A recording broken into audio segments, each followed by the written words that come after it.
Shalom అందరికీ. ఈరోజు మనం హూఖత్ పరాషా నుండి ఒక అద్భుతమైన రహస్యాన్ని తెలుసుకునే ప్రయత్నం చేద్దాం. ఈ పరాషా భాగం కథతో కాదు, ఒక ఆజ్ఞతో మొదలవుతుంది. అది ఒక విచిత్రమైన భిన్నమైన ఆజ్ఞ. అదేమిటంటే అదే ఎర్రని పెయ్య. అది కలంకము లేనిదై, కాడి మోయనిదై, ఎటువంటి పనికి ఉపయోగించబడని పశువై ఉండవలెను. నరసవాన్ని ముట్టిన వానిని పవిత్రం చేయడానికి దాని బూడిద ఉపయోగింపబడుతుంది.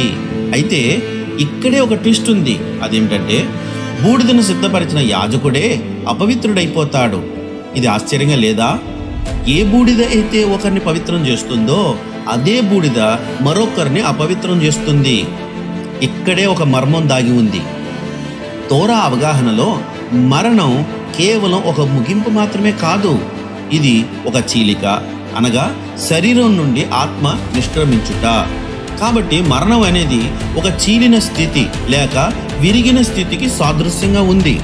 అయితే అలా విరిగిన దాన్ని మళ్ళీ సరి చేయడానికి తోరా మనకు తర్కాన్ని కాదు, ఒక మర్మాన్ని తెలియజేస్తుంది.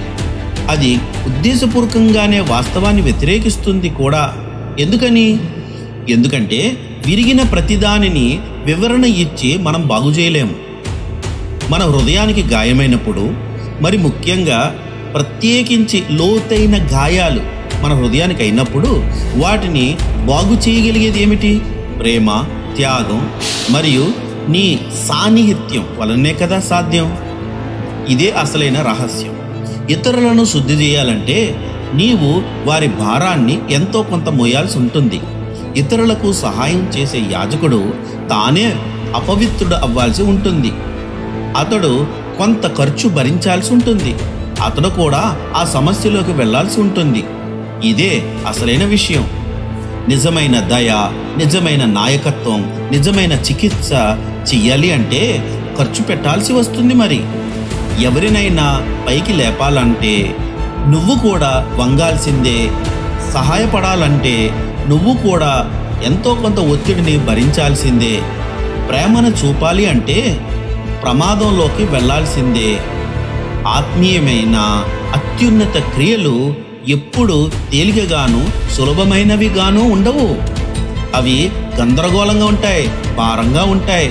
చాలాసార్లు అవి మనకు కనిపించవు కూడా, కానీ అవే పరిశుద్ధమైన క్రియలుగా ఉంటాయి.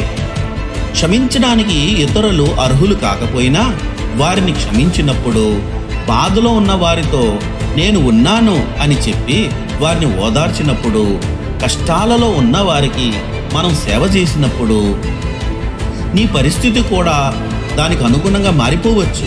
అయితే అది నీ బలహీనత కాదు, అది నీ శౌర్యమే. ఈ ఆజ్ఞ మనకు ఏం చెబుతుందంటే పరిశుద్ధత అనేది అందరికీ అన్నిటికీ దూరంగా ఉండుట వలన వచ్చేది కాదు, కానీ కొన్నిసార్లు అది సన్నిహితం వల్ల, త్యాగం వల్ల, నిన్ను నీవు అర్పించుకున్నప్పుడు వస్తుంది. కష్టంగా ఉన్నప్పటికీ ముందడుగు వేయటం వలన వస్తుంది. కాబట్టి నిన్ను నీవే ఓ ప్రశ్న వేసుకో. నేను ఇతరుల కొరకు కొంచెమైనా బాధను భరించడానికి సిద్ధంగా ఉన్నానా అని. ఎందుకంటే కొన్ని పరిస్థితులకు అనుగుణంగా జీవించడమే కానీ జీవితంలో జరిగేవన్నీ అర్థం కావాలని నియమం ఏమీ లేదు. శుభాషలో.